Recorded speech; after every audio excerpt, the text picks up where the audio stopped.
Future data нь юу юм бэ гэдэг тэгэхээр ерөнхийдөө биржээс гарч байгаа ерөнхийдөө бодит цагийн real time-ийн bid ask-ийн үн тэгээд trade тэгээд volume нь ерөнхийдөө гарч ирсэн тийм датаг ерөнхийдөө data provider-аас одоо шууд дамжуулдаг тэр датаг future data гэдэг. За ерөнхийдөө схем нь гэдэг юм бол бирж нь өөрөө юу байх юм гэдэг юм бол CME, Eurex, IC гэх мэт биржээс clearing house-аар дамжуулаад clearing house гэдэг нь болохоор яг нөхдүүдийн хооронд матч хийдэг газар байдаг хөөхгүй. За тэр газар ерөнхийдөө яг buy sell-ийн захиалгуудыг биелүүлж өгдөг газар гэсэн үг. За тэр газар нь эцсийн байдлаар бүх арилжаануудыг нэгтгээд data provider буюу брокерууд руу явуулдаг байна. За тэгэнгүүт тэр брокер нь болохоор одоо бидний мэдгээр TCG, Rhythmic, DXB гэх мэт одоо янз янзын брокерууд байгаа. Чам ядаж 3 тэрээр хадгалсан их боломж байхгүй.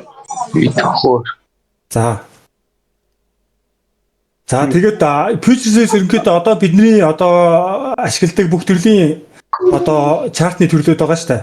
Candlestick, footprint одоо юу гэдэг юм, market volume profile гэх мэт бүх зүйлүүд ерөөсөө юунаас үүсдэг юм бэ гэдэг юм бол энэ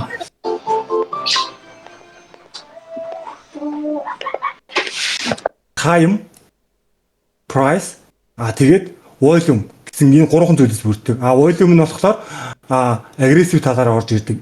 Buy, sell гэдэг ерөнхийдөө ийм гурван юугаар орж ирдэг гэсэн.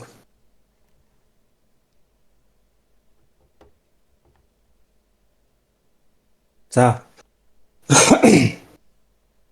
put-ийн order flow гэдэг ерөнхийдөө энэ яг юу юм бэ? За зах зээл дээр ерөнхийдөө зөвхөн үн ханшийг одоо хараад одоо шийдвэр гаргах нь ерөнхийдөө өнгөний зөвхөн сүүдрийг нь харахтай адилхан одоо айгүй богинохон гол мэдээллийг нь алдаад зөвхөн юугаар явах өнцгтэй байдаг байхгүй. Гол мэдээллээ алдаад одоо ерөнхий юугаараа ингээд нөгөө бүдүүн баг явах магадaltaй байдаг гэсэн. Тэгвэл order flow нь өөрөө зах зээл дээр үнэ нь үргэлж эрэлт болон нийлүүлэлтийн харьцаанаас тогтдог. Эрэлт нь их, нийлүүлэлт нь бага үед үнэ өснө. Үнэ нь эрэлт нь бага, нийлүүлэлт нь их байх юм бол үнэ нь буурна гэсэн үндсэн ерөөсөө энэ логик дээр л ерөнхийдөө явагддаг. Тэгээд энэний цаана ерөнхийдөө бүх төрлийн одоо нэг арилжаанууд бүх зүйлүүд чинь яг энэ дээр ингэж явагддаг байна. Тэгвэл order flow-оор энэ хүү урсгалыг нь болохоор илүү бодит яг хэдийн хэмжээгээр яаж аваад байгаа, хаана аваад хаана зараад эсвэл хаана зах сонирхол байгаа юм бэ гэдгийг одоо уншиж олох боломжийг олгодог гэсэн үг. За put-ийн чарт нь болохоор order flow-ыг одоо график дээр илүү наривчлалтай харуулдаг. За тэгээд real time comics-аас юугаа датагаа өгөх нь вэ те. За тэгээд лааны графикаас илүү гүнзгий мэдээлэлтэй байх нь байна. За хаана хизээ хамгийн их арилжаа хийгдсэнийг нь болохоор илүү тод наривчлал харах боломжтой байдаг. За энгийн чарт дээр нэмэх нь put-ийн чартыг хосуулах юм бол зөвхөн үн биш үнний цаана болж байгаа яг price level-үүдийг илүү сайн олж харах давуу талыг олгодог гэсэн үг.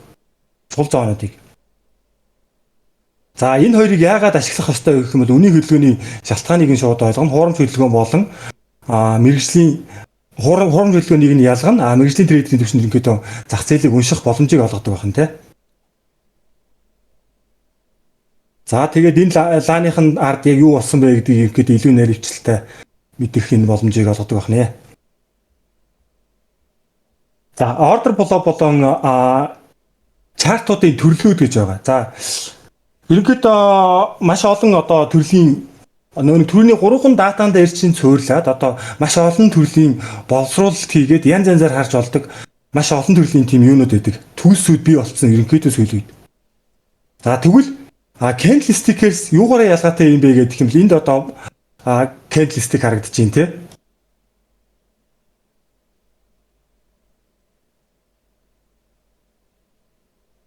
Энд candlestick харагдаж байна те. За энэ тэгвэл тэр candlestick доторх тэр арилжааны чинь одоо юу явагд одоо тоо чирхгийг нь нэрээ харуулж өгдөг байна. За тэгвэл put-ийн чарт ер нь арилжааны одоо яг энэ датан дээр үндэслэлсэн арилжааны ямар одоо аргууд байдаг вэ? Гэх юм бол за нэгт нь footprint гэдэг чарт хамгийн анхных нь буюу historical data нь footprint chart болдог байна. За дараагийнх нь order book DOM буюу нөгөө depth of market гэдэг одоо нөгөө ирээдүйнх нь одоо орж ирээгүй байгаа захиалган дээр үндэслэлсэн арилжааны одоо стратеги нэгдүүлээд байдаг байна. Tech буюу time and sales гэдэг ерөнхийдөө яг орж ирж байгаа юуг нь одоо агрессив байна уу хэр байна одоо нөгөө хэр нэг тал руугаа хүчтэй зөгтөө нэтер гэдгийг илүү наривчлалтай харуулдаг. Энэ tech гэдэг энэ бас нэг арилжааны түүл байдаг байна. За ихэвчлэн мэрэгжлийн арилжаачид болохоор за энийг ашигладаг энэ хоёрыг бас дангаар нь ингэж ашиглах одоо энэ time and sales DOM хоёрыг ерөнхийдөө хамтдагж ашиглах түгээмэл байдаг. За тэгээд дээрэс нь мэдээж volume profile, market profile тэгээд cumulative delta буюу одоо нэг нийлмэл дельтагийнхэн төрлөөр ингээ ангилсан ийм шинжилгээний үндсэн одоо ийм 5 төрлөл байдаг байна. За footprint буюу cluster chart-ын дээр ерөнхийдөө candlestick-ийн тодорхойг нь харуулдаг. За зөвхөн тийм энэ highest high low болон open close болон high low-ыг харуулахаас гадна тодорхой тэр bid ask бүх зүйлийг нь харуулдаг. Дээрээс нь нэмээд delta буюу aggressive талыг харуулдаг байна. Сонирхолтой тавиад окей.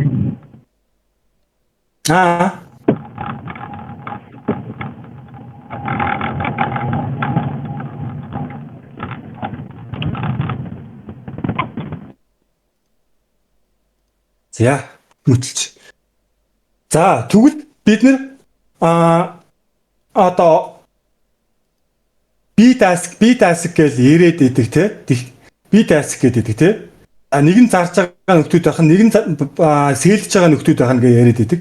Тэгэхдээ эн чинь яг яаж орж ирдэг, яаж ерөөдөө одоо хэрхэн байршдаг гэдэг талаар одоо ойлголттой байх хэрэгтэй байдаг байхгүй. Тэгэхгүй болохоор эн чинь хоёр өөр уншигддаг гэсэн. Өөрөөр хэлэх юм бол historical талдаа future-ийнх нь bid ask нь historical талдаа солигдож орж ирдэг гэсэн үг байхгүй. За өөрөөр хэлэх юм бол historic futures buyers нь historical дээр болохоор sellers болж орж ирдэг гэсэн үг. Яагаад гэх юм бол энэ pending buyers-ыг aggressive талаар сэлдэж орж ирсэн учраас энэ sell талдаа харагддаг байна. Buyers талынх нь. Тэгвэл эсвэргээрээ энэ buyers sellers маань buy болж харагддаг гэсэн үг. За энийг маш сайн одоо ялгаж харж энийг ойлгож иж одоо цааш нөгөө нэг юунуудыг бүтрэнтийнхаа нөгөө bid ask юмудаа ялгах аль sell нь яаж явж байгаа гэдгийг ялгахад одоо энэхүү юмнуудыг аюул сайн харж иж ингэж дараагийнхаа юмнуудыг шийдвэр гаргах чинь одоо энийг ойлгох нь одоо хамгийн анхны шатны хэрнээ маш чухал зүйл байна. За тэгээ бүтрэнтийн төрлүүд нь болохоор bid ask chart, delta, volume гэх мэтлээ ингээд ийм чартад ийм чартын төрлүүд байгаа. За эднийг бол өөр өөрсдөө янз янзаар хөргаад одоо эднийг янз янзаар хөргаад одоо харнаа гэсэн үг. Тэгээ дотор нь уншина гэсэн үг байхгүй. За тэгвэл DOM гэж юу юм бэ? За DOM гэдэг бол яг бодит цагийн limit order буюу price ladder гэж ярьдаг тийм ээ. Одоо ханшийн шатнууд гэсэн үг тийм шатаар ингээд даг гэдэг ингээд явдаг байна. За энэ зүйлийг одоо ирээдүйд биелгэх гээд байж байгаа энэ зүйлүүд гэсэн. За энэ дээр юу ерөнхийдөө ажиглаж харуулдаг гол зүйлүүд одоо томчууд ерөнхийдөө яаж шилдэг юм бэ гэдэг юм бол liquidity давхаргуудыг харуулдаг. Том тоглогчтойгоо хамгаалж байгаа төвшинг. Тэгээ инструментүүд нь болохоор ерөнхийдөө resting liquidity буюу iceberg, spoofing энтрийг илүүлэхэд нэлээд чухал үүрэгтэй маш сайн ажиглагддаг. Тэгээд order flow-ийн shift буюу одоо нэг aggressive талууд ер нь хэр одоо явж байгаа вэ гэдгийг ерөнхийдөө ажиглахад маш их үр дүнтэй тийм юуны одоо шинжилгээний төрөл байна харилцааны. За ерөнхийдөө ашиглах нь болохоор ихэвчлэн scalp prop trader-ийн одоо нэг prop trading фирмүүдийн нэг scalp prod ерөнхийдөө энийг маш ихээр ашигладаг. Давуу тал нь болохоор маш наривчлалтай буюу нэгээс хоёрхан тикний наривчлалтайгаа за макста барыг 5 тик гэж ярьдаг байхгүй. 5 тикний дотор маш өндөр наривчлалтай арилжааг ийн. Өөрөөр хэлэх юм бол чи энд энтри хийсэн бол нэгээс 2 тикний доор эсэл тавьж ингэж арилждаг гэсэн үг байхгүй юу? Маш наривчлалтай. Тэгээд энд гарахад энд яадгүй гэхээр энд 2 тикний доор эсэл тавьлаа. За энэ ингээд дээшээгээ явлаа. Ийшээгээ нэг 10 тик ч юм уу явлаа. Ингээд гарчихна гэсэн үг. Ерөөсөө цэвэр скалп хийдэг хүмүүс энийг ашигладаг гэсэн. Маш богино хугацаанд маш өндөр юу яадаг. Юуг бол арилжаа хийх нөгөө эсэл тавих одоо нөгөө тикийн түвшнийг бол маш багаар тавигдах ийм боломжийг олгодог гэсэн. За энэ дэр мэдээж одоо хид хидэн ийм аргууд өнтер байдаг. Одоо яаж ирнэ эднийг яаж ашигладаг юм бэ? За тэрний яг дараа нь ярьч. Энийг одоо энийг биш.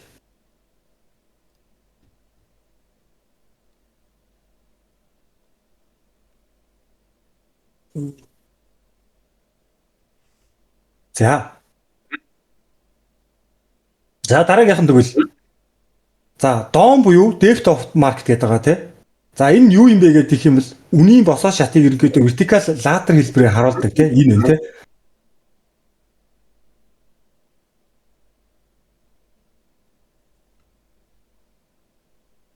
Энэ нь тий. Ингээд хөндлөн хажуулалт чи ингээд DOM-ууд чи ингээд харагдж идэг тий. За тоонууд нь ерөнхийдөө бод цагийн буюу байнга шинжлэгдэж идэг. Ордерууд нэмэгдэж байгаа, хасагдж байгаа, биелэгдэж байгаа байдлуудыг одоо маш наривчлалтай харах боломжийг олгодог байна. За давуу тал нь болохоор маш хурдан, наривчлалтай. За скелтрүүд болохоор ерөнхийдөө нэг tick by tick ашигладаг.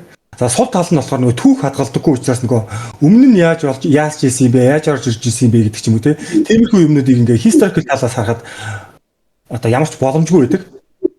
За суралцж даатлагчхад одоо ерөнхийдөө мэдээлэл нь одоо хитрхи их мэт санагддаг. Одоо яагаад гэх юм бэ? Асар их тоо байгаа. Энийг одоо ингээд дөнгөж орж ирж байгаа хүмүүс ингээд энийг ингээд одоо яхад маш удаан хугацааны нэг ажиглалт шаардлагатай болдог гэсэн үг. Өөрөөр хэлэх юм бол historical талаас өмнө нь одоо яаж болж ирсэн юм бэ гэдэг тэр юм ууг нь уншиж харахад маш хэцүү. Historical тал байдаггүй учраас одоо нэг дандаа бодит байдлаар харж иж одоо энийг суралцах нь шүү дээ тий. За тэгвэл DOM-ийн өөр нэг төрөл буюу одоо heat map төрөл байгаа. Book map буюу одоо сайжруулсан төрөл гэх юм уу? За энэ нь болохоор одоо хэвтэй чиглэлд за цагийг нь оруулаад босоо чиглэлд үнийг нь оруулж агаад liquidity-г одоо илүү одоо өнгөөр нь төсөлж өгдөг. Өөрөөр хэлэх юм бол энэ одоо нөгөө энд байгаа нөгөө historical хадгалагддаггүй сул талыг маань энд одоо хүж өгöd байгаа гэсэн.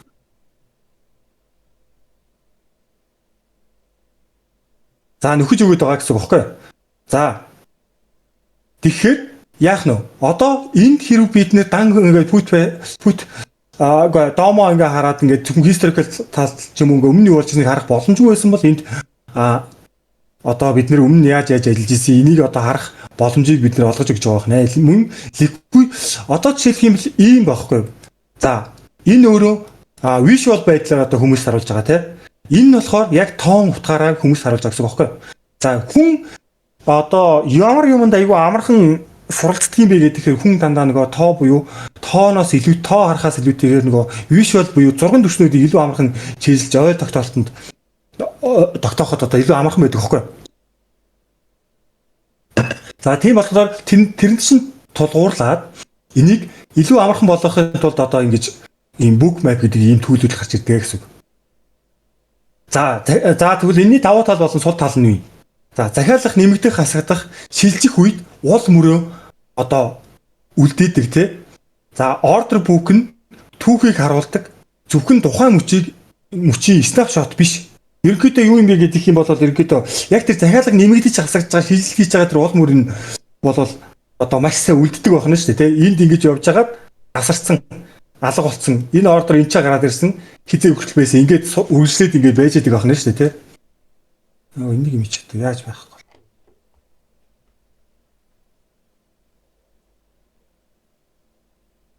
За дахиад яах вэ?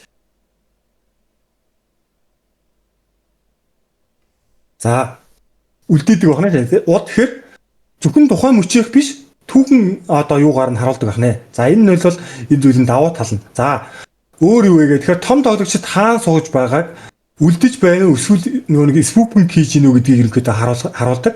За liquidity wall буюу нөгөө нэг зузаан ийм ханшийн wall-уудыг одоо маш сайн харуулж чаддаг. За тэнд ерөнхийдөө absorption болж байгаа юу, яаж байгаа юу гэдгийг ерөнхийдөө тэр зүйлүүдийг маш сайн харуулдаг.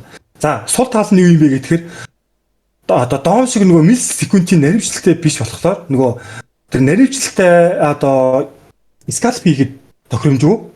Ерөнхийдөө зоон тодорхойлоход илүү тохиромжтой гэсэн үг багхгүй. За тэгээд дээрэс нь hardware болон одоо нөгөө data feed-ийн маш өндөр буюу хурдтай чанарыг одоо нөгөө шаарддаг бахнэ. Одоо сайн компьютер техник хэрэгсэл ч юм уу ингээд ийм өндөр үзүүлэлтүүдийг шаарддаг бахнэ. За энд энэ. За тэгвэл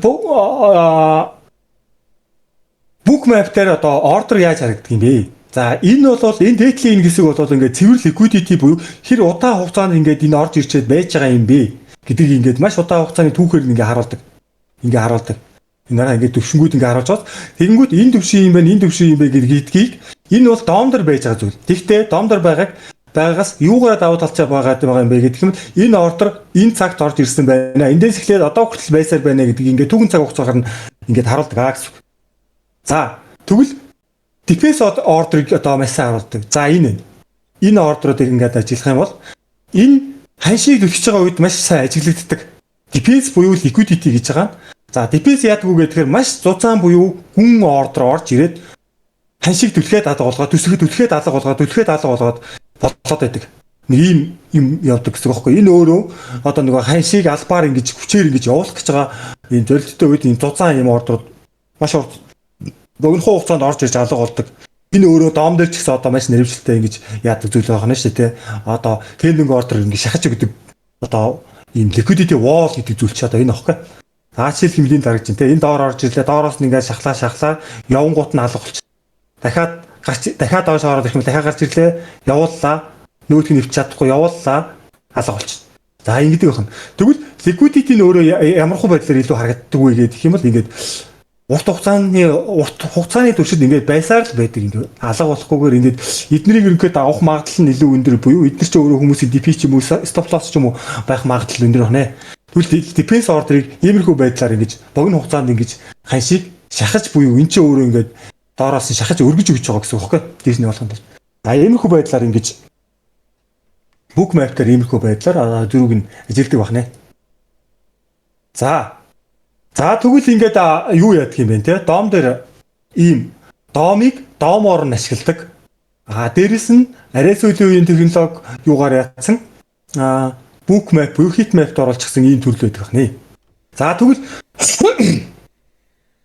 За тэгвэл одоо сүүлийн жилүүдэд юу гарч ирээд байгаа вэ гэдэг юм бол доом дээр MBO доом буюу ийм MBO доом гэдэг энэ доомын нэг төрлийн шинэ төрлийн доом гарч ирсэн.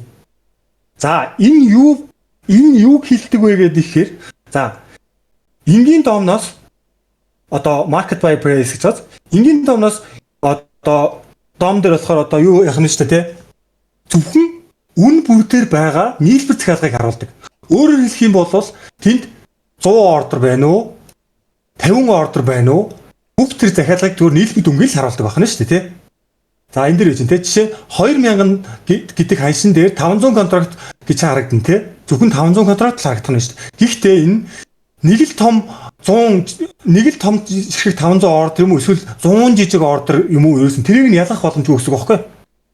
Бүхэл ордер л харагдана гэсэн үг. Тэр дотор нь яг хэдэн хүн байгаа юм хэдэн тусдаа ийм ордерууд яаж орж ирж байгаа юм бэ гэдгийг ерөөсө харуулах боломжгүй доом байдаг байна. За тэгвэл нормал даам нь болохоор ингээд чи одоо ийм хэсэг. За зах зээл дээр 500 алин байна гэж харъя л да тий. За тэгвэл MBO доом болохоор одоо энийг яаж харуулдаг вэ гэхээр энд яг хідэн алин байгааг тус нь харуулна. Хин хідэн алинтай одоо ингээд 500 алин зарна гэд ингээд бөөнөр нь зүгээр энгийн доом харуулж яхад MBO доом хин хідэн алин зарах гэдэг байгаа юм тий. Тэрийг нь ялгаж харуулдаг гэсэн. За тэгвэл нэг фермер 480 алин зараад 20 жижиг худалдаа чинь тус бүр 1-2 алин зарах гээд байгаа юм уу? Тэгвэл ганцхан ширхэг 500 алин ганцхан ширхэг том юм одоо нөхөр 500 алимыг ингээд зарах гээд байгаа юм уу? Эсвэл 500 ширхэг хүн нэг алим ингээд зарах гээд байгаа юм уу гэдгийг ялгаж харуулнаа гэсэн үг байхгүй юу? За энэ нь нийлүүлэлтийг хэрхэн үнэлэхэд одоо нэг асар их ялгаа гаргадаг гэсэн. Өөрөөр хэлэх юм бол энд ямар давуу тал гарч ирдэг вэ гэхийг болвол энэ зах зээл дээр энэ нэг том ордер байгаад байна тий. Энд нэг хүний ордер байгаа мó эсвэл баахан жижиг нөхдүүд байгаад байгаа мó гэдгийг ялгахад маш том одоо нөлөө үзүүлдэг гэсэн. За энийг харж байна тий. Энийг одоо ингээд энэ тий энийг харж байна тий. Энд ингээд за энэ жоохон жижигээр харагдах байна. За энэ ингээд харах юм бол энд ингээд харагдаж байна тий. Энд 2 4 1 1 1 1 6 гэд ингээд очоод тэгэнгүүт энэ өөрөө 2-1 хүнийх 4-1 хүнийх гэсэн үг байхгүй. Тэгээ 14 ширхэг нь одоо энэ дотор байгаа нийт одоо ордер нь болохоор volume 77 volume байгаа байхгүй. Тэгвэл энгийн дом дээр зөвхөн 77 гэдэг тоо харагдах юм бол MBO дом дээр юу гэж харагдах юм гэхээр энэ дотор задлаа харуулдаг энийг. Одоо нэг хүний 2 ордер, бас нэг хүний 4 ордер, тэгээ хамгийн том нь энэ 14 ордертай нэг нөхөр сууж байна л гэсэн үг байхгүй юу?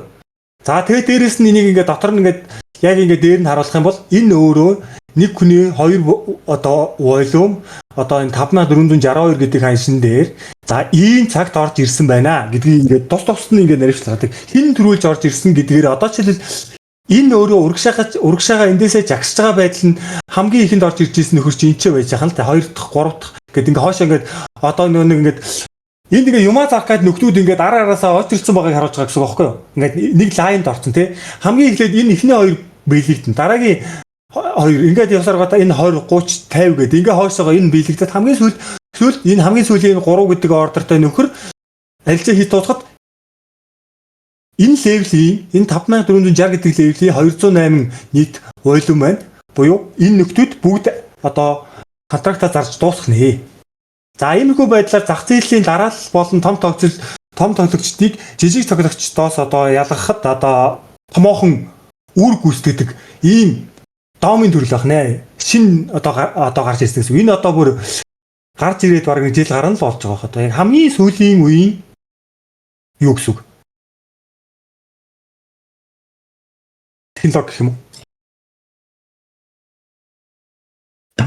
За энийг уншаад яач тий.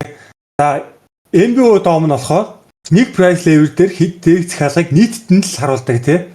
Том буу жижиг үү гэдгийг нь ялгаж мэдэх ямар ч боломжгүй тий. За тэгвэл MBO дом нь болохоор нэг price дээрх level доторгоо бүх ордерыг нь тус нь харуулна. Энэ нь whale-үүдийг жижиг retail-үүдээс мөн ордерыг нэмэгдэж байгаа хасагдж байгаа хөдөлгөөнийг нь харах боломжийг олгодог. Үүний давуу тал нь iceberg order, spoofing order, fake liquidity-ийг таних боломжтой болгодог. За ийм давуу талтай байх нэ.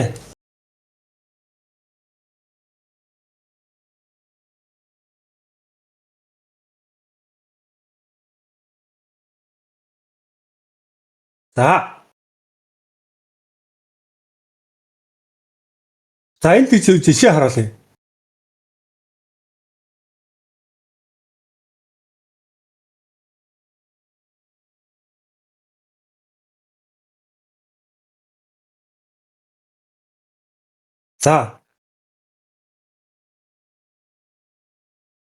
За энэ ингээд левел дээр ингээд ороод ирсэн. Энд ингээд энэ цахиалгууд ингээд харагдаж байна те. Ингээд худлаа олтын ингээд pending ордерууд ингээд байж байна гэсэн. За тэгэнгүүт энд одоо яг хамгаалж байгаа мó defense хийж байгаа мó үгүй юу гэдгийг энэ юугаар хин хідэн ордерууд нь одоо яаж одоо орж ирээд байгаа юм бэ гэдгийг ингээд ялгаж харах боломж юм.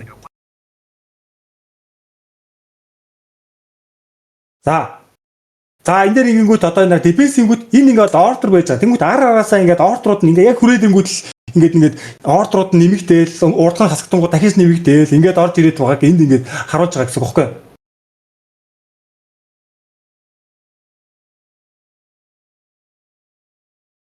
За энийг хараа.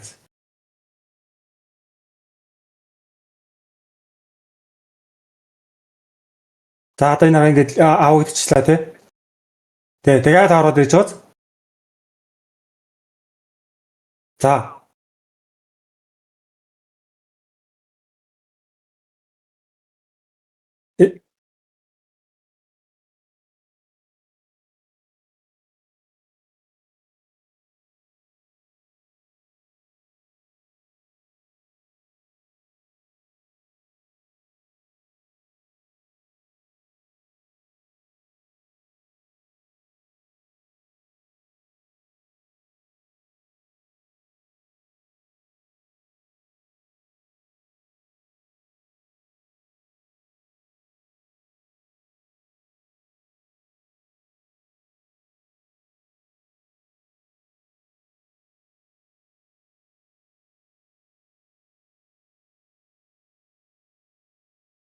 За энд та нар нэг юм ажиглав.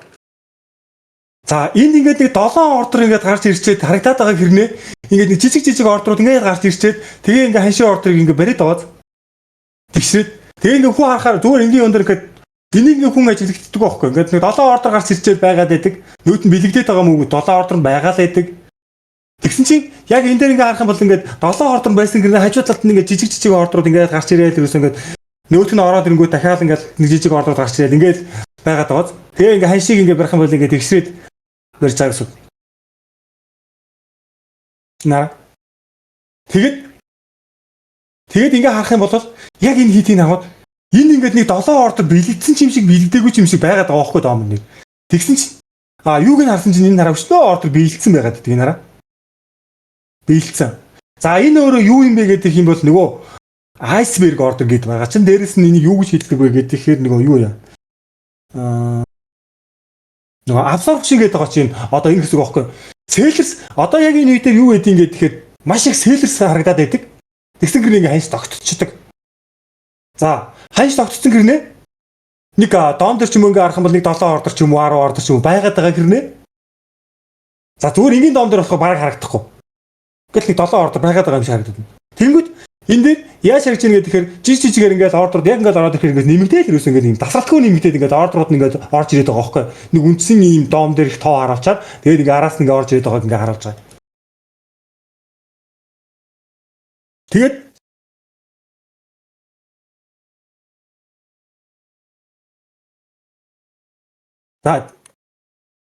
За тэгээд ингээд дээш нь ингээд явуулцдаг байна. Ерөнхийдөө нэг иймэрхүү байдлаар ингээд дефенс гэдэг зүйл чи одоо ингэж ажилладаг байна. За тиймэрхүү юмнууд ерөнхийдөө иймэрхүү доwn ч гэдэг юм те иймэрхүү зүйлээс харж болно. Мэдээж бас пүтринт дээрээс бол бас харж болно. Энэ доомоор биш зөвхөн пүтринт дээрээс ч юм уу ажиллаж байгаа тохиолдолд энийг ингээд харж болох нэ. Ингээд хүмүүс яаж айсберг ордер яаж орж ирдэг вэ гэдэг ерөнхийдөө санаа нь юм шүү. За тэгээд нэг ерөнхийдөө ингээд захиалгын юу чинь нэг левел дээр ерөнхийдөө орж ирэх айгүй сонирхолтой байдаг аахгүй. Одоо томчууд гэх юм уу?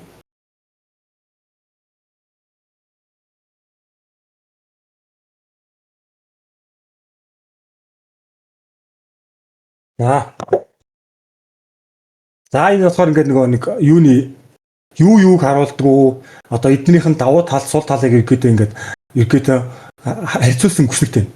За энэ юуг харуулдаг уу гэж юм те. За энгийн дом нийлмэл ордерыг харуулдаг болвол прайс болгон дээр прайсийн левел болгон дээр нийлмэл ордерыг харуулдаг болвол MBO дом нь болохоор индивидуал буюу нөгөө нэг ордеруудыг тусад нь одоо харуулдаг байна. Хиний хідэн ордер, хідэн далах зарах гэдэг байна, хідэн айлын зарах гэдэг гэдэг юм те.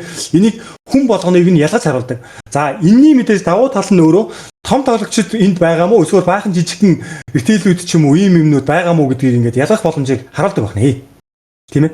За энд байж те 500 контракт 2 маркетыг ханшин дээр 500 контракт гэдгийг харуулдаг бол нөгөөх нь 2 маркетыг ханшин дээр 480 контракт нь нэг ордер 20 контракт нь тус бүрчлэн жижиг 20 хүний 20 жишрэг контракт байна гэдэг ч юм. Ингээ иймэрхүү байдлаар ялгаж харуулдаг байна гэсэн. За transparency буюу юу нь болохоор ил тод байдлынхаа хувьд болохоор маш одоо сул байна энгийн дом. Тэгэхээр юу яагаад гэхээр чи яг тэнд хідэн ордер яаж хуваагдаж байгаа буюу том жидүүдийг л ялгах боломж үүсэ. За энэ болохоор маш өндөр буюу чи яг хідэн хүний хідэн ордер тэнд байгаа. Нэг хүн байгаа мó олон хүн байгаа мó гэдгийг хэлж байгаа гэсэн. За detecting iceberg-ийг болохоор одоо энгийн дом дээр одоо олж харахад хэцүү байх юм бол энд ерөнхийдөө илүү хялбархан олж харах боломжийг олгодог. Swoop-ийг ажиллахад бас хэцүү болвол энд ерөнхийдөө хамаагүй илүү амархан байх нэ. За liquidity болохоор ерөнхийдөө нийлмэл ерөнхийдөө liquidity-ийг ерөнхийлж харуулдаг болвол за энэ дээр болохоор жинхэнэ болон fake liquidity-ийг ерөнхийдөө ялгаж өгдөг байх нэ. За ерөнхийдөө нэг иймэрхүү байх нь тий. За мэдээч энийг болохоор сүүлийн үе одоо нэг advanced order flow analysis буюу одоо нэг prop traders scalpers-ууд энийг одоо сүүлийн үед маш ихээр ашиглаж байгаа ийм зүйл байна нэ. За энэ болохоор маш энгийнээр дом буюу классик дом буюу одоо Одоо өөрөөр хэлэх юм бол бидний мэддэг энэ дом маань хоцрогдоод энэ дом руу хүмүүс шилжээд байгаа байх нэ гэсэн. Тэгэхдээ энэ MBO дом гэдэг маань гарч ирээд одоо удаагүй бараг жил 2 жилийн л хугацаа болж байна. За одоо тэгвэл order flow шинжилгээний маань 3 дахь төрөл гэсэн. За эхнийх нь болохоор footprint, хоёр дахь нь болохоор дом, одоо 3 дахь нь энэ time and sales буюу tape гэдэг зүйл байдаг байх нэ тий. За 3 дахь нь одоо энэ гэсэн үг шүү.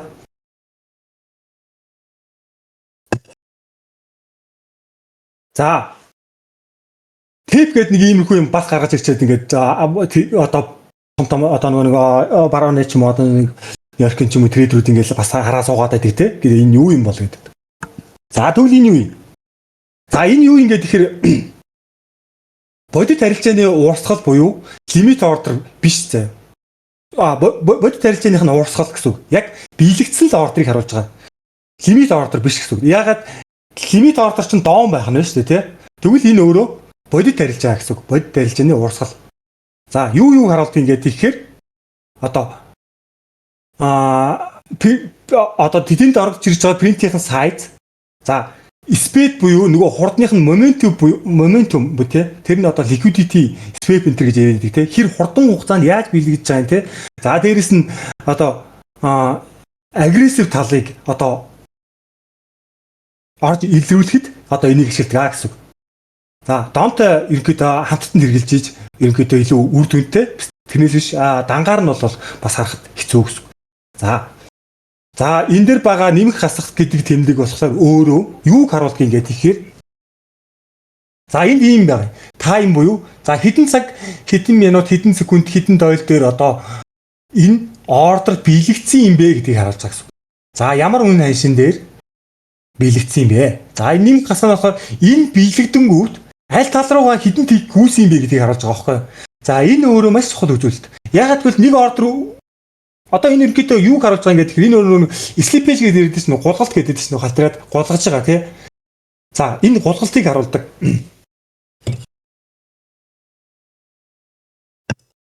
Гэсэн үг байхгүй. Одоо жишээлх юм бол энэ нэг 10 ордер buy талаараа орж ирээд aggressive buy талаараа орж ирээд 3хан тик ингээд гулгасан гэсэн үг. Энэ орж ирэнгүүт 3хан тик ингээд савлсан гэсэн үг байхгүй. За тэгэнгүүт нөгөө нэг юу мөн дээр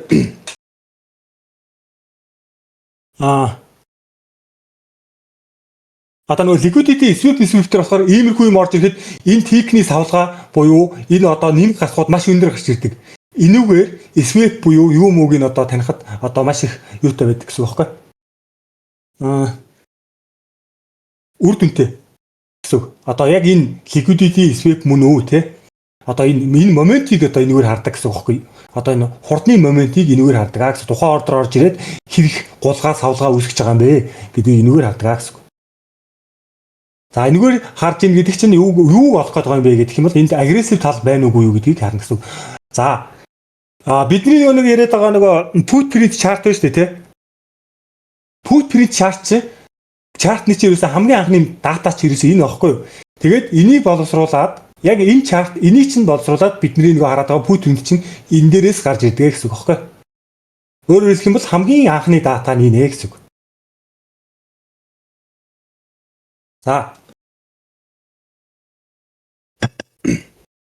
За volume хэрхэн тооцоологддог вэ? За бид нар одоо нэг юу мэдхийн тулд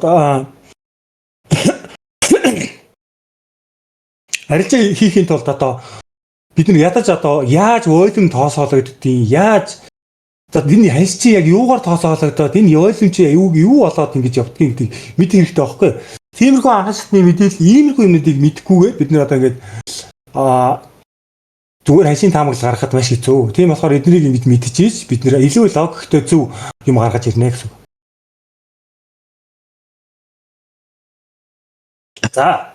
За бидний мэддгээр ингээд ийм хоёр volume байна. Хоёр төрлийн volume байдаг. Tick volume, contract volume гэсэн хоёр төрөл байна. За тэгвэл бидний хараад байдаг futures chart-ын дээр юу байдгийг зөвхөн яг контрактын volume буюу тэн дээр хэдэн арилжаа чинь орж ирсэн гэдэг яг бодит контрактыг хаалдаг. За тэгвэл бидний нэг трейдинг юм дээр хараад байдаг, брокерууд эдгээр дээр хараад байдаг volume маань tick volume гэж орж ирдэг. За тэгвэл энэ хоёр ямар ялгаатай юм? яаж тооцоологддгийг тий. За, futures volume болохоор ихэд арилцаалагч байгаа яг volume-ыг тоолдог. Болол CFD volume болохоор одоо нөгөө трейдинг MT5 эдгээр дээр байгаа нөгөө volume юу харуулт юм бэ гэх юм бол тухайн ланд хийгдсэн тик бүлгөөнийг тоолдог. Нэг хөдөлгөөн нэг volume гэж тоолдог гэсэн үг байхгүй юу? Ингээд нэг савлаад авах нь шүү дээ тий. Ингэж бодоод нэг ингэнгүүт 1 2 3 4 5 6 гэж ингэж тоолдог байна шүү дээ тий. За тэгвэл ерөнхийдөө ихэвчлэн баг тоогоор гүйлгээ хийгдэх одоо хандлагатай байдаг боловч зарим тохиолдолд маркет дээр томоохон фендингүүд байж байгаад одоо жишээлбэл 5 sell ордерыг 5 buy market-аар маркет контрактаар одоо авах юм бол энэ нь нэг гэж тоологчтой байна. Өөрөөр хэлэх юм бол том жижиг нь ялгахгүй байна. Тэ? Энийг авахдаа одоо жишээлбэл энд ингээд нэг 5 пендинг ордер ингээд байж гэнэ гэж бодъё. Тэгсэн чинь энэ дээр ирэхдээ 5 пендинг ордерыг авахдаа 1 гээд буцчаалаа 2 3 гээд ингээд авах юм бол энэ ингээд 3 4 гээд яг энэ ойжгоор нь тоолох нэ. Тэгсэн чинь яг энийг авахдаа 5 пендинг ордерыг 5 одоо маркет ордер таг гэд ганцхан авчих юм бол энд чинь move буюу хөдөлгөөн үүсэхгүй. Тэгэхээр яах вэ? Энийг нэг л гээд тоолчих юм шүү дээ. Өөрөөр хэлэх юм бол 100 ордер авах юм бол яах юм? Зүгээр 100 ордер авах юм бол 100 ордерыг 100 ордераар ганцхан удаа авчих юм бол нэг гээд тоолчих. Тэнд хэр том ордер байсан хамаагүй. Тэнд ганцхан гээд нэг гээд тоолчих гэсэн. За тэгвэл энэ хоёрын зөрүү нь ингэж гарч ирдэг байна. Гэхдээ ихэвчлэн нөгөө нэг энэ том ордерууд гарч ирдэг учраас тийм ч онцон зөрүү гарахгүй байна тий. За тэгвэл пүүтрийн тоонууд яг үндэ хэдэн доллар яг бид яг ямар мөнгөнд дүн дээр хараа сууд байна тий. Энд нэг ингээл 1 2 3 4 5 6 7 гэх ингээд амар тоонууд хараад байдаг. Энэ чинь тэгвэл яг хэдэн төгрөгийн нэг гэсэн тоон яг хэдэн доллар юм.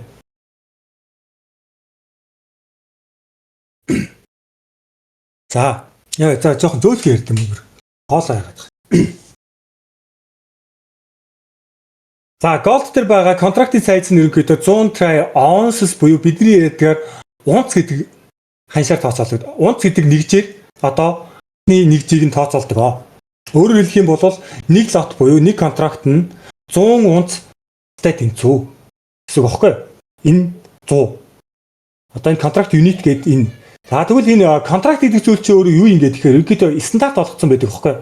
Яагаад гэх юм бол нэг нөхөр чинь ингээл нэг аюу олон юм задгаагаар авахд хэцүү байдаг болохоор тэрийг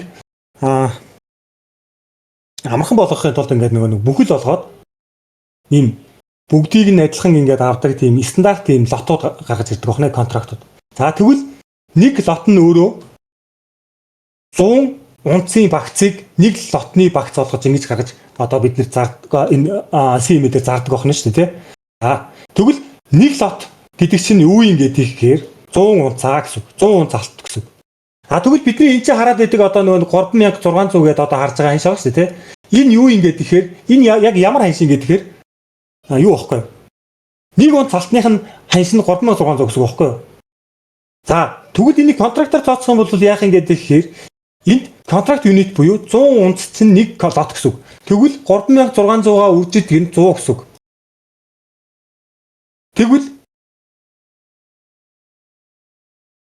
за 3400 гээд энэ байж гин те 3400 байж их юм бол за энэ тооцоол нь өөрөө 3400 үржигдэх нь 100 буюу энэ дээр харагдаж байгаа $1 нэг тоо болгон чинь $340,000 үн ханш байх нэ. Ийгсэндээ энэ дээр байгаа нэг тоо чинь $340,000 гэсэн үг шүү. За энэ нэг лотны алтны зах зээлийн үнэлгээ нь $340,000-тай тэнцэнэ гэсэн үг. За хэрэг фүүтрент дээр 100 гэсэн тоо гарах юм бол энэ өөрөө $3,400,000 арилжаа хийж байна гэсэн үг байхгүй.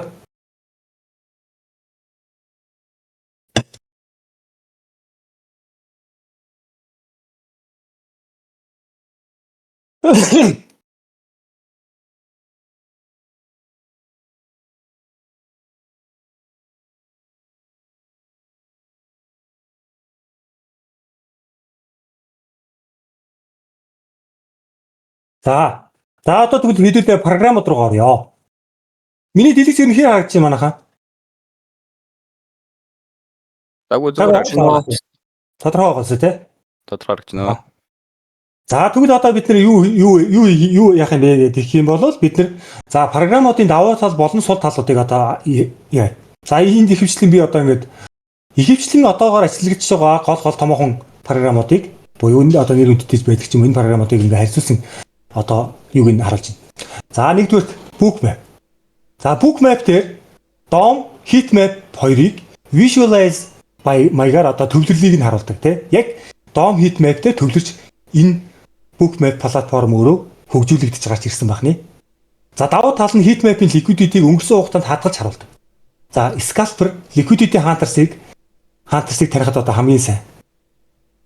За сул тал нь болохоор Classic chart буюу нөгөө footprint ч юм уу тэр талтай болоод сул талтай байна. За дараагийнх нь атас. За бүх талын order flow дээр одоо маш тохиромжтой. Footprint, volume profile, DOM, TF, Delta бүгд байгаа. За swing болон short term-ийн арилжаа одоо futures trading хийхэд тохиромжтой. Давуу тал гэх юм бол footprint болон Delta-г маш тодорхой харуулдаг. Тэгээд дээрэс нь super user friendly буюу хэрэглэгчдэд ээлтэй гэсэн үг байхгүй юу? Өөрөөр хэлбэл хэрэглэхэд маш амархан гэсэн үг. За сул тал бол байгаа. Сул тал нь болохоор DOM тал дээр бол сул талтай. DOM-ийн хөгжүүлэлт нь сул ах нь байна. Тэгээд ер нь гайгүй. Ер нь та нар одоо энэ дээр яхад би одоо ингээд сул талын баг хичээг харж байна. За тэгэхээр ингээд DOM ашигладаггүй л бол ерөнхийдөө даваа тал сайн бахнаа. За тэгэхээр яартаж байна. За одоо өөртөө тохиромжтой байдлаар одоо нэг ингээд янз залгаад хэрэглэхэд бол тохиромжтой. Prop traders-ууд бол маш ихээр ашигладаг. Бүх хэрэгсэл нэгд ороо байдаг. За давуу тал нь ultra low latency буюу нөгөө маш өндөр хурдтай гэсэн. За сул тал нь болохоор одоо юу суралцахад айгүй төвөгтэй тийм айгүй ойлгомжтой өгсөн байхгүй. Тэгээ UI буюу нэг user interface нь маш эвгүй буюу ерөнхийдөө харагдаж болон юу талаасаа эвгүй. За DOM дээр маш илүү сайн бас DOM-ыг бол маш сайн хөгжүүлж чадсан. За дараагийнх нь Jigsaw гэдэг одоо trading гэдэг нэг програм байна. За энэ ямар давуу талтай юм гэхээр зөвхөн DOM болон TP-д мэрэгжсэн. За depth and sales төлөөрөө бүр маш алдартай. За scalping futures дээр маш тохиромжтой. За сул тал нь гэх юм бол charting буюу footprint маань маш сул буюу баг тэр тал руу анхаарч хөгжүүлдэггүй зөвхөн ерөөсөө энэ DOM TP хоёр л ерөөсөө анхаарсан гэсэн үг байхгүй энэ програм. Тийм учраас энэгээр арилждаг нөгөө том яг энэгээр арилждаг prop firm-ийн нөхдүүд маань яг энийг л ашигладаг. Тэгээд энэ энэгээр бол нэлээд алдартай. Тэр тусмаа одоо энэ TP нөгөө нэг юм reconstructed TP гэж байдаг байхгүй. Тэр нь маш сайн байдаг байхгүй энэний. За тийм болохоор тэр нь ингээ маш алдартай болохоор энийг болохоор энэ prop firm яг DOM харж арилждаг нөхдүүд маань энийг ашигладаг байна. Тэгэхээр нөгөө нэг пүүтрийг хардаггүй хүмүүс бол одоо угаасаа энэ сул тал энэ шаартны сул тал угаасаа хэрэггүй байна шүү дээ тийм ээ.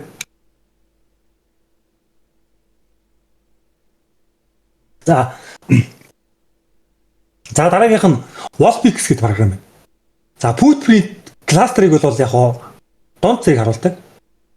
За data heavy. За хэтэрхий old school style-тэй буюу жоохон төвөгтэй гэсэн үг заяа. Үнэхээр хэцүү. Тэгээд ер нь бол яг нэг сайн програм биш. Гэл батчих. За дараагийнх нь Quant Tower гэдэг програм байна. За орчин үеийн multi asset буюу маш олон тийм төрлийн asset-үүдийг арилжах боломжтойгоор давуу талтай байдаг. Ерөнхийдөө энэ Quant Tower-ийн ерөөсөө гол юу яадаг юм чи ерөөсөө нэг дор бүх юмыг арилжах боломжтой гэдэг тэр юу л байдаг хөөе. За DOM profile footprint гэдэг ерөнхийдөө бүгд байдаг. За crypto futures forex-ийг нэг доор бүгдийг нь хэмждэг. За сул тал нь болохоор order flow-ын деталь нь атас болон Bookmap-аар сул гэсэн үг. Яг ерөнхийдөө бүх юм нь байдаг хэрнээ бүх юм нь дутуу гэсэн үг байхгүй. Тийм нэг байхгүй юм байхгүй. Гэхдээ нэг тийм нэг ерөнхийд нь бол хийцдэг тийм програм гэсэн.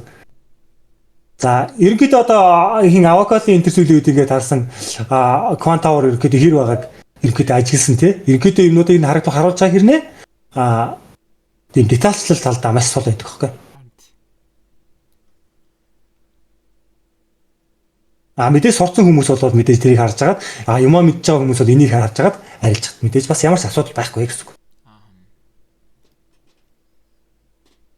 За нэг юм та нар за нэг юм дуусгачих. За cluster delta гэдэг одоо манайхны хамгийн их ашигладаг энэ cluster delta буюу $7 үнэтэй хамгийн хямдхан одоо ийм програм байна. За индикатор пакэж нь MT4, MT5 Ninja Trader дээр ажилладаг. Retail chart дээр шууд order flow-ыг авчирдгаараа давуу талтай буюу одоо энэ ямар давуу талт ингээд тэгэхээр futures гэдэг нэг өөр үн дээр байдаг. CFT гэдэг нэг хоёр өөр ханшин дээр chart чи яваад байгаа шүү дээ тийм ээ. За тэгэнгүүт MT4, MT5 дээр оруулж ирэнгүүтээ шууд CFT-ийн chart дээр болгочдөг байхгүй. Матер өөрөө хөрвүүлт хийдэг гэсэн. Тэгэхээр жоохон тэр дунд нь одоо нэг энэ одоо 3600 futures-ийн chart нь 3600 гэж байж хагаад 3000 CFT-ийнх нь 3400 3500 60 ч юм уу ийм ханшин дээр байж хахад энэ нь одоо хаана байгаа юм бол гэж толгоо ирэхгүй шууд энэ дээрээ ингээд яхад арай давуу тал өгчдөг гэсэн үг байхгүй. За анхлын хэлэгчдэд зориулсан энгийн хөлбөр. За дата боловсруулалтын хувьд л ихэд хэд түүхэд ордог.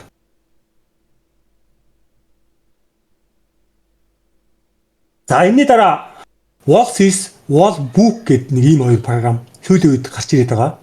За энэ болохоор графикийн орчин үеийн дайггүй харагдсан заяа. Нэлээдгүй prop pyramid үүнээс орчлаад байгаа. Сайн байх боломжтой. Гэхдээ судлаагүй. За би яг энийг болохоор ингэсэн бохоггүй. Ерөнхийдөө ингээд ясаа айгүйх сүүлийн үед ингээд энийг сурчилдаг болсон. Харахад бол их дайггүй юм шиг харагдчихжээ. Би өөрөө болол судалж үзээгүй. Яг ямар байгаа? Ер нь сайн байж магадгүй гэсэн санаа. За эндээс ингээ харах юм бол за мэдээч нөгөө одоо put-ийн тал дээр яж явах юм бол хамгийн дайггүй нь атас байх нь. За order book тал дээрээс харах юм бол хамгийн дайггүй нь book map байх нь.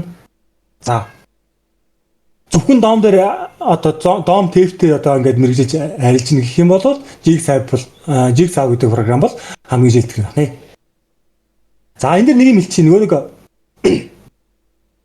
за энэ дэр айгүйх төрөлтэй тийм. Нөгөө Wallfix дээр нэг нууц хайдн ойлом гэдэг нэг тэнд нэг юм хямаанд байдаг юм лээ. Нэг юм довч үүд юм лээ. Тэрийг нэг хүмүүс харчаал энэ Wallfix чээс хайдн ойлом харуулдаг гэсэн лагийн байна магийн байна гэл. Яриад идэх байхгүй манайх нь одоо айгүйх тийж ярьдیں۔ За тэнд нэг ийм буруу ойлголт байна. CM-ийг сэрж байгаа датанууд нэг л дата байна. Тэрнээс биш энэ програмоор нэг өөр дата явуулаад энэ програмоор нэг өөр дата явуулаад ингээд өөр дата явуулаад байдаг юм биш ээ. За тийм болохоор эдгээр хоорондоо юугаараа ялгагддаг юм бэ гэх юм бол зөвхөн тэр ирж байгаа тэр time price нөгөөх нь volume гэсэн ийм гурван зүйлээр ирж байгаа байхгүй. Энэ гурван зүйлийг яаж боловсруулж хүнд эвтэйхэн болгож харагдуулах вэ гэдгээрээ л үсэг. Тэрнээс биш энэ дээрээс ирж байгаа нэг л юм ирж байхад чинь энэ нь тэр хайдтан volume-ыг харуулчаад энэ нөгөө хайдтан volume-ыг харуулахгүй байна гэж байхгүй. Адилхан л харуулна гэсэн. За тийм учраас тэр энэ нэг юм харуулад энэ нэг юм харуулдаг гэдэг тийм буруу ойлголт одоо манайхны дунд нэлийн гарч ирээд байгаа учраас тийм байхгүй гэдгийг хэлье.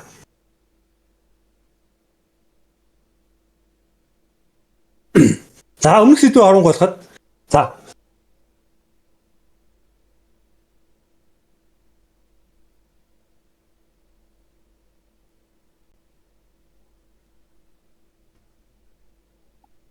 өмнөх сэдвээ хураангойлоход за put-ийг за candle доторх buyer sellers тэр зүйлүүдийг доторх ерөөдөө арилжааных нь явцыг харуулдаг байна.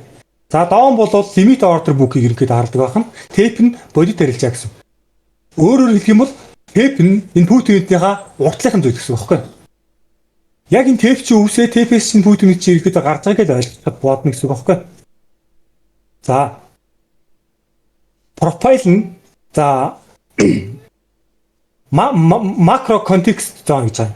За энэ нь болохоор ерөнхийдөө одоо нөгөө aggregated одоо нөгөө buyer sellers зоныг профайлаар харуулдаг гэсэн. Энэ одоо профайл гэх нь volume profile, market profile гэж байгаа байхгүй. За book map гэдэг байгаа юм. За book map болохоор liquidity DOM-ыг visualize хийж харуулдаг тий. Зүгээр энгийн DOM-ноос одоо нэг түрнээс ингээ улаан өнгөөр ингээ зураг болгоо харуулдаг байгаа юм шүү дээ тий. За энэгээрээ л